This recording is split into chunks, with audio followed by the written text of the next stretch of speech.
All right. Welcome, everybody, to another live interview with Skills Not Pills movement. Today we're live with James Garrett. Welcome, James. Thank you, Carrie. How are you? I'm good. I'm good. I'm really excited to Good. have you on today because we're talking about, neuroscience, which is like my new favorite thing. Like I'm in love with neuroscience. Yeah, good. You know, Good. I got It's two so of you all on fun. the summit because, you and Yeah. Shantae Taylor, because we can't get enough neuroscience. Good. Good. Love it. Yeah. Yeah. So I love your talk. James, your company is called Brain by Design. Tell us a little bit about why it's called Brain by Design. Such a good question. It's because so I stumbled across this concept called self-directed neuroplasticity. This was Sharon Bagley and Jeffrey Schwartz, two writers. And this word, self-directed neuroplasticity, just stuck with me. That our brains are highly malleable. They're like a muscle. You work out a certain part of your brain, whether that's an emotional response or whether that's a habit. It gets better and rewires itself to make that behavior pattern more easy the next time. And so it's just like going to the gym, right? You can work out different parts of your brain doing different behaviors. So the reason for the name is it's sort of getting good at being in the driver's seat of that process so that your brain becomes what you want it to be, not just sort of by default what it randomly becomes, right? Right, because when we deal with the brain by default, uh, I think a lot of our society is living in brain by default. And so Hmm. what does brain by default look like? It usually looks like living from the amygdala, right? Yeah, yeah, a lot of times. And tell Yeah. us for people that don't know what that means. Well, yeah. So there's a few different ways to think of this, but one of the easiest ones to think about is your brain has something called a negativity bias.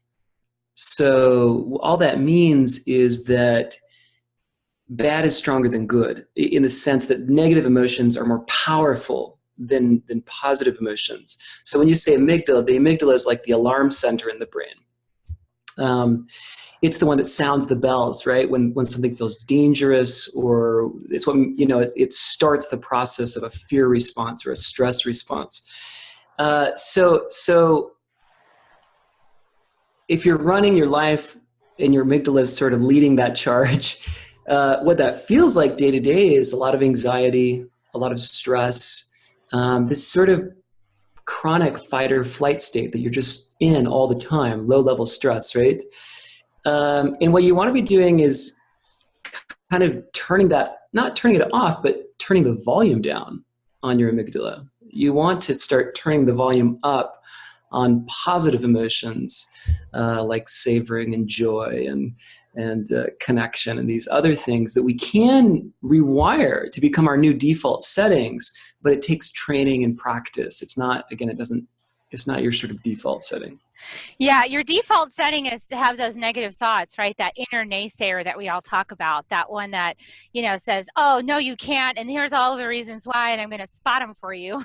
Yeah, exactly. I remember one of the things that you said when you talked to me the first time we had a really great chat. Gosh, it was like at least an hour long. It was a great chat we had. And you were talking about, you're like, wow, you really trained your brain how to go into the positive mode, like how to go, here's a possibility rather than a problem. Mm, that's right. Yeah. Well, it's funny because we all hit these sort of frustrating moments in our day, right? Life is just full of this stuff. Whatever it is, whether it's traffic in the morning, whether it's the fact that my 4-year-old this morning wouldn't brush her teeth. Again, these are minor things, but you add them up over the day, and they have an impact on us. But there is a way to sort of retrain your brain so that when you think of hitting traffic. So You're frustrating, deep. that traffic. You can't do anything about it. Just almost, it's okay. It's stuff that you can't do anything about. Like you can't. I've tried to Yeah. make a 4-year-old brush their teeth. Just try that, folks. Anybody out there, just try to get a 4-year-old to brush their teeth. Like, how do you do that? I mean, I got so Like I would put some toothpaste on my finger once. I was like, Yeah, right. I'm gonna brush it Oh my for you. You gosh. know, you can't do that. That's actually really bad parenting behavior. But that was back when I didn't know any better. So, you know, you can't But do that's anything what about. negative emotions narrow your focus, and positive emotions broaden your focus. They open you up, they expand you, they help you see possibilities that you otherwise couldn't. You literally can't see. Negative emotions, They uh, focus. they focus, but focus is a generous word. What they do is they sort of put blinders on. It's like having a rock in your shoe. All you can think about is the rock and Yeah. getting it out, and you can't see or think about anything else. Whereas positive emotions, they help get you out of your head, right? That feeling of self-consciousness, that feeling of me, and help get you into connection, right? Into having good ideas, into exploring that world of possibility and the world of ideas in a way that I often tell people, try to get curious instead of frustrated. Get curious, not Curiosity. Oh, frustrated. that was the number one thing I learned from my mentor Heather Ashamara. She actually is a student of Don Miguel Ruiz, who wrote the Four Agreements. You guys hear me Mm, talking about the Four Agreements in so many broadcasts because I'm like, please read that mm, book. I read that mm. book 30 times front to back, James, because that's Wow. how I had to retrain my brain. Because everything he said in that book made perfect sense the first time I read it. And I thought, oh, this is easy. I got this. No problems. And I'll go out Right. to try to do what he said. And I couldn't do it, even though it was so simple. Mm, I couldn't do it. And so I had to reread that book. I realized I need to retrain my brain. hmm. And curiosity was one of the major things I learned from Heather Ashamara. Curiosity, because curiosity opens it up. Like you can be a scientist. Like I wonder how I can really start living the Four Agreements. I wonder how I can stop taking things so personally. Rather, Hmm. because every time you do it, once you become aware of it, you notice it, right? Like Fascinating. you Yes. you learn a new thing, like you read the Four Agreements and you read the chapter on not taking it personally, and you go, oh, these are all the reasons why I don't take it personally. Got it. Right. I'm going to go out and not take it personally. Right. And then you Right. take something personally, like immediately. Right. And Right. you're like, damn, you took it personally. You Oh, know like better. quite. Stop. And then Yeah. you like beat yourself up for You're like, not that doing it stupid immediately, Carrie. right? Yeah. Yeah. So then you're like, the judgment starts, and you're like, you know better than that. You read the book. Why Yeah. Now can't you you do know. Why it? What's can't the you matter do, with right? you? Yeah. You know? Exactly. Exactly. We all do this. But then, you know, but Heather Ash said, expect that to happen Yeah.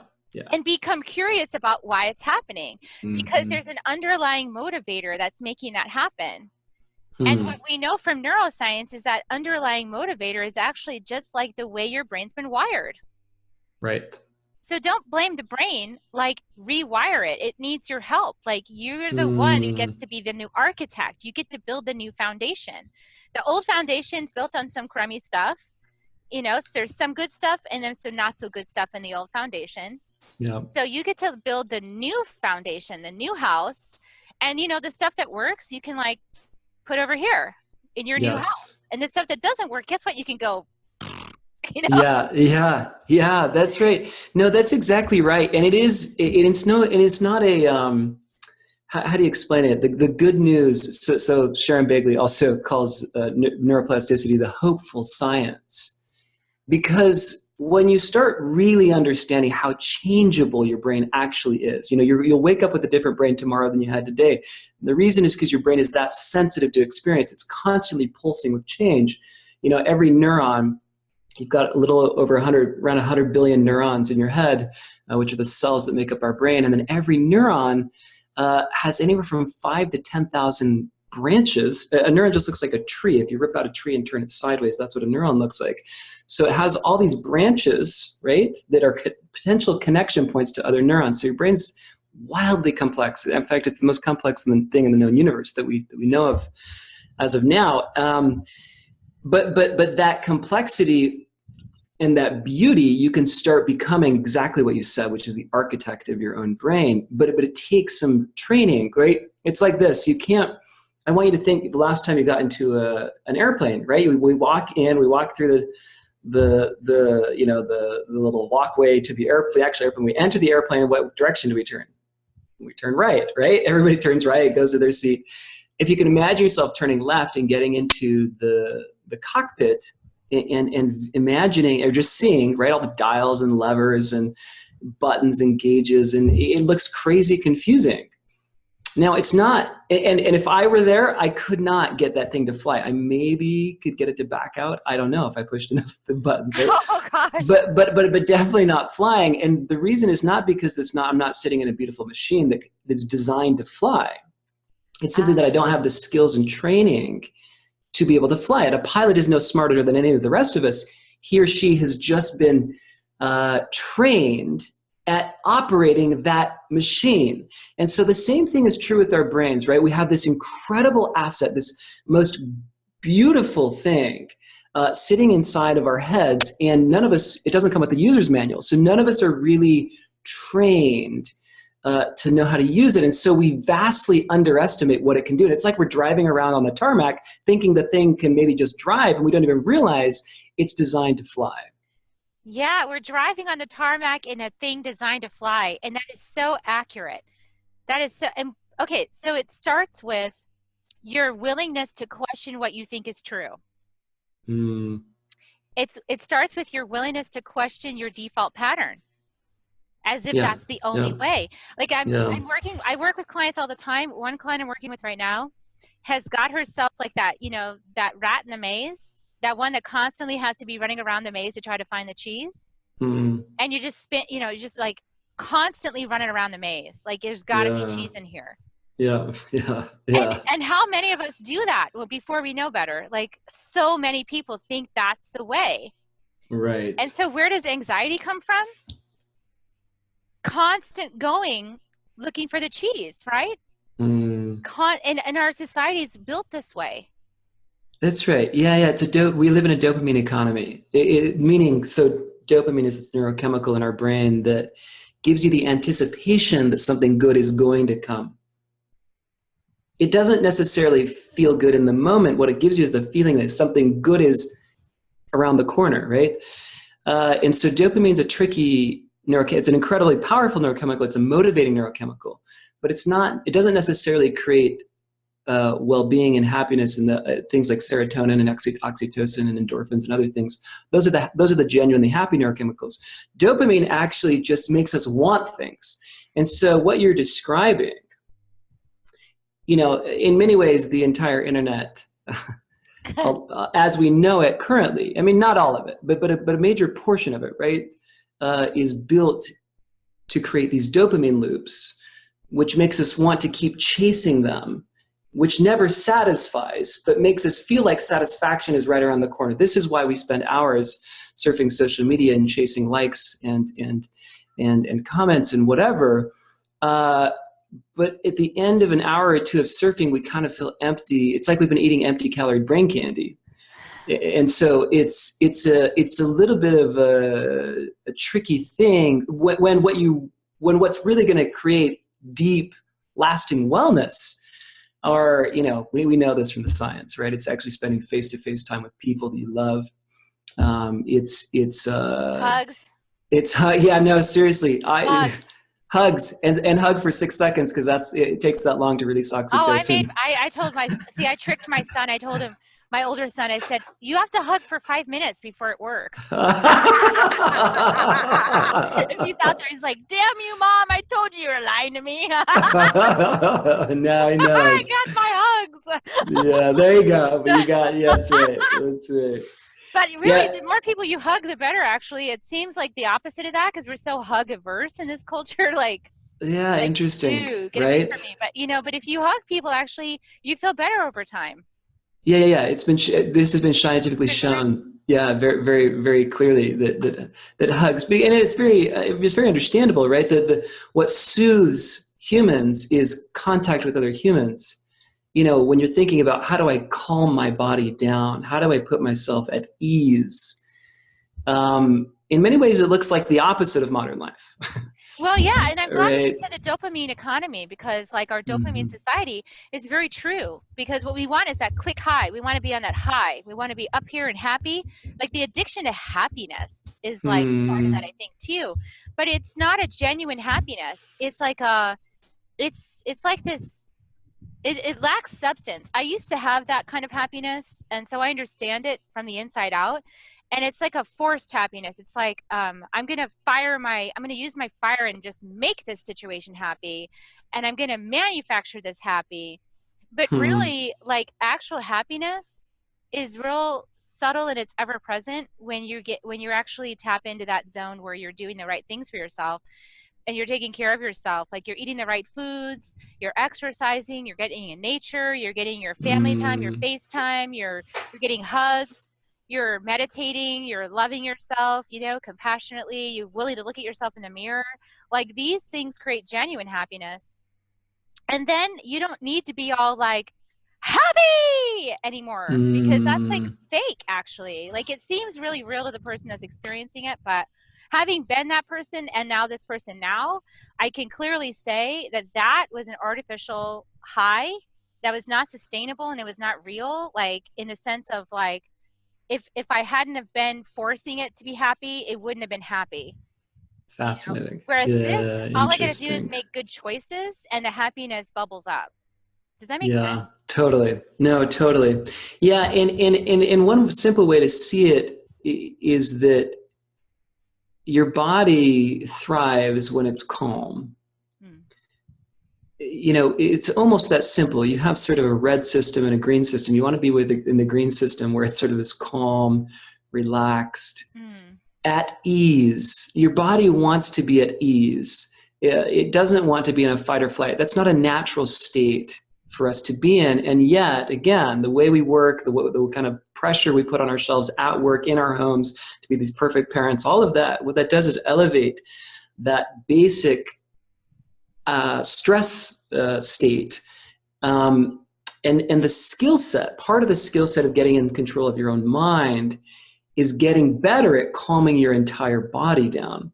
It's all related, right? Because emotions come from the body. So even getting good at, you know, so think of it this way, right? Whenever you have a frustrating moment, like you're waiting in line, we either do one of two things. We sigh and go, going to be late for my next appointment or whatever, right? Or we just pull out our phones and distract ourselves. But if you can think of this as, oh, amazing, I've got like 2 minutes to do a deep breathing exercise. To, Yeah. to literally to belly breathe, right? Fred Luskin and others at Stanford. I mean, they've shown that if you can just do this, like as a habit, belly breathe whenever you get a chance, right? That deep, slow breathing. You want to breathe out about twice as slow as you breathe in. That's the rule. You activate your parasympathetic nervous system, your calming system, and it relaxes your body. It gets you grounded again. It gets you centered, and it gets you in control of your own attention, which is the most precious resource you have. And so when you can do that and you get good at doing that over and over and over again over time, you just become a better version of yourself. Well, and there's another way I've heard it said that a lot of people are living as the tail of the dog, that Hmm. the dog is wagging, right? Yeah, sure, sure, And sure, when you're yeah. the tail, like it's a rocky ride. You know, that thing flips all over the place. Interesting. And so the way what Interesting. we're really describing here is becoming the dog. Like actually being the dog rather than the tail. Like Yeah. commanding the time, commanding presence, commanding that moment with intention. Like, I am now going to take command of this situation where I'm waiting in line that's out of my control. That situation's out of my control. I mean, I can leave the Hmm. line, but Right. let's say I need to stay in it because I've made a choice. Well, Yeah. now I can choose to use that 2 minutes to do something productive and good for myself, like belly breathe. Yeah. Like belly breathe. It's And I exhausting. actually do this every time I'm in the car. I actually do this. I belly breathe every time, and I'm getting in the car. You know, a handful of times a day. We all do. And again, what do? We just pass the time more often than not, listening to the radio or whatever. But in some sense, it's an opportunity to re-establish a restful baseline in your body, which makes it so that whatever you're going to, whether it's a meeting or picking your kid up from preschool or whatever that is, you show up at that next place as a different version of yourself than when you left. And it only takes, 5 or 10 minutes. It doesn't take a lot of time. But it literally can kind of reset your whole physiology in such a way that you show up mindful, you show up attentive, and fully engaged with the next thing, which is, again, most of us are, it's like chronic divided attention, right? We have this sort of problem of being in multiple places at the same time, which means we're never really anywhere. Oh, chronic divided attention, multiple places at any one time, which means we're never any one place. Wow. That was great. That should have been your quote tile. Man, I made him. I gotta make another one for you now because that's a good one. All right, I'm gonna watch this back. So, you guys, James Garrett. Now he just gifted you all this wonderful wisdom today, and this is all just awesome. But this is only the surface of like what we talk about on our broadcast together as part of the summit. As part of the summit, we're going to talk about why some people are super successful, and it's because they know how to pause. And right? Yeah. So there's going to be some secrets of successful people that James is going to share with you about not giving into the fear and the anxiety matrix, but about pressing pause. And, so there's a lot deeper, there's a lot more wisdom and shares on our broadcast together. And it's going to go out on May 21st as part of this summit. But you can subscribe now because there's all these amazing experts every single day on Skills Not Pills. And it's a pretty awesome. So far, people are like, oh my gosh, like these interviews are amazing. And I'm like, that's because I know amazing people. I'm like an amazing person magnet, No, you yourself are amazing, Carrie. That's why you attract good people to you. I attract like incredible people to me. And then I get to interview them because they always say yes. And I'm like, can I interview you? And they're like, yes, I would. And thank you. So thank you for gifting this time today and being on this broadcast with us. And again, everybody tune in, skillsnotpillsmovement.com. That's skillsnotpillsmovement.com, and sign up. You'll get to watch his interview for 48 hours for free. So the May 21st or the 23rd, it's totally free to you. And again, June 1st and 2nd. And if you can't watch all the interviews during that time frame, well, you can make a little support investment in Carrie Hummingbird's Skills Not Pills movement of $47, and you can get them all, so it's super cheap, and it helps me to keep doing this work, which I think is really important work. I think it's important to get your message out in the world, James. I think it's important to get the message of all of our speakers out in the world because you've got real life experience, your own and helping clients, and people may not be aware of how they can actually transform themselves through the application of this wisdom. Thank you so much, Carrie. Thank you so much, James. Okay, you guys have a great day. Bye, everybody. See you. Bye-bye. See you. Bye-bye.